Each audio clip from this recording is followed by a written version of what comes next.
Kita boleh berbeza pendapat, tapi jangan menjatuhkan hukuman dan juga jangan menyinggung juga perasaan rakan-rakan kita di Indonesia.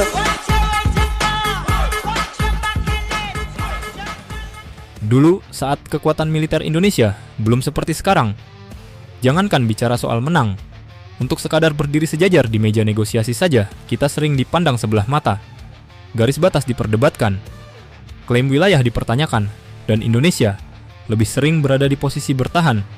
Tapi hari ini, situasinya berbalik. Tanpa suara tembakan, tanpa manuver agresif, Indonesia justru mencatat kemenangan besar. 127,3 hektar wilayah berpindah masuk.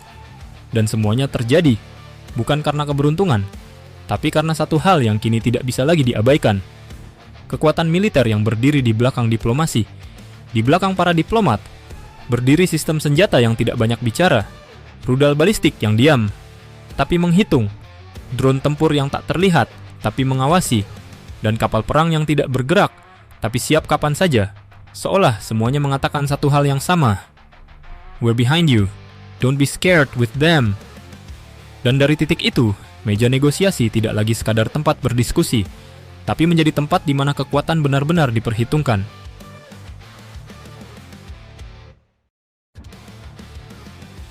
Sebatik, garis kecil, tapi diperebutkan. Pulau Sebatik, terlihat kecil di peta, tapi bagi militer, ini bukan sekadar pulau, ini adalah garis depan. Disinilah Indonesia dan Malaysia berbagi daratan secara langsung.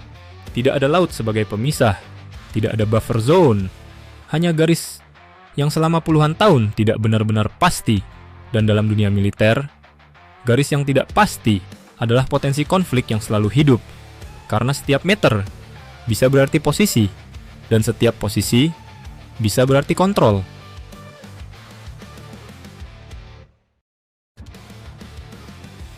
Warisan kolonial, garis ditarik, tapi tidak selesai. Masalah ini bukan baru kemarin, akarnya berasal dari perjanjian kolonial seperti Anglo-Dutch Treaty of 1891. Belanda dan Inggris membagi wilayah dengan alat yang hari ini bisa dibilang sangat terbatas.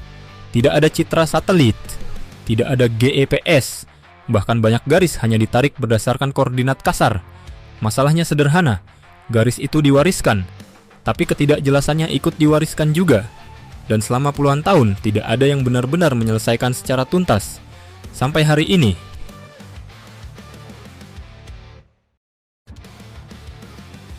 bukan sekadar peta, ini operasi negara. Yang terjadi di Sebatik bukan sekadar tukar peta. Ini adalah operasi negara secara utuh. Tim diplomasi bergerak, ahli geospasial bekerja, verifikasi lapangan dilakukan dengan presisi tinggi. Tapi semua itu hanya setengah cerita. Setengah lainnya adalah apa yang tidak terlihat di meja negosiasi. Karena setiap argumen yang dibawa Indonesia tidak berdiri sendirian. Di belakangnya ada kekuatan yang membuat argumen itu tidak bisa diabaikan.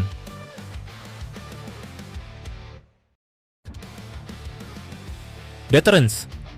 Ketika diam justru paling keras. Indonesia tidak mengancam, tidak mengerahkan pasukan secara terbuka, tapi semua pihak tahu apa yang dimiliki Indonesia hari ini. Kekuatan udara yang terus diperkuat dengan platform seperti Dassault Rafale dan F-16 yang sudah di-upgrade. Dan di depan mata sudah terlihat bayangan KF-21, Boramai berlusin-lusin berjajar seakan berkata, "Apa lu lihat-lihat?" Sistem radar yang semakin rapat membuat setiap pergerakan di wilayah perbatasan tidak lagi gelap. Di laut, kehadiran kapal perang bukan sekadar patroli, tapi penegasan bahwa wilayah ini dijaga setiap saat. Dan yang paling sunyi, justru paling berbahaya, drone dan rudal balistik. Mereka tidak selalu terlihat, tidak selalu diumumkan, tapi selalu ada, selalu mengamati, merekam dan mengunci, seolah berbisik pelan. Kami tidak perlu bergerak, kami sudah di sini.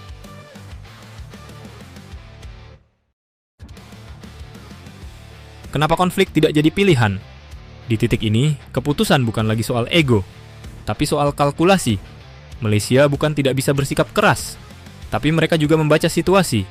Jika sengketa ini dipaksakan, apa yang terjadi selanjutnya? Eskalasi. Dan eskalasi dengan Indonesia hari ini bukan skenario ringan, karena yang dihadapi bukan hanya garis batas, tapi sebuah negara dengan kombinasi geografi luas, kekuatan militer yang terus tumbuh, dan kemampuan untuk mempertahankan wilayahnya, maka pilihan paling rasional adalah menyelesaikan.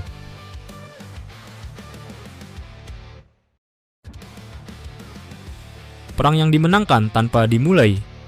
Jika dilihat lebih dalam, ini bukan kemenangan diplomasi biasa. Ini adalah contoh bagaimana perang modern bekerja, bahkan tanpa perang itu sendiri.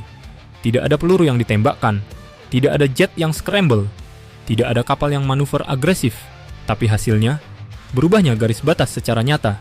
Ini yang disebut sebagai pre-conflict dominance. Ketika satu negara sudah cukup kuat untuk menang, bahkan sebelum konflik itu terjadi, dan Indonesia, untuk pertama kalinya dalam kasus seperti ini, berada di posisi itu. Jika menurut bahasa anak muda zaman sekarang, tengilnya seperti ini, menang gak kaget kalah tak mungkin.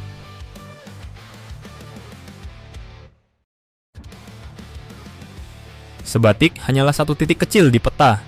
Tapi apa yang terjadi di sini mengirim pesan yang jauh lebih besar, bahwa Indonesia hari ini tidak hanya menjaga wilayahnya, tapi juga tahu bagaimana cara mempertahankannya, tanpa harus menembak, bahwa diplomasi Indonesia bukan lagi berdiri sendiri, tapi berdiri di atas fondasi kekuatan yang tidak selalu terlihat, tidak selalu diumumkan, tapi selalu terasa. Dan ketika para diplomat duduk di meja negosiasi, mereka tidak datang sendirian. Di belakang mereka ada bayangan kekuatan yang sama seperti di awal tadi.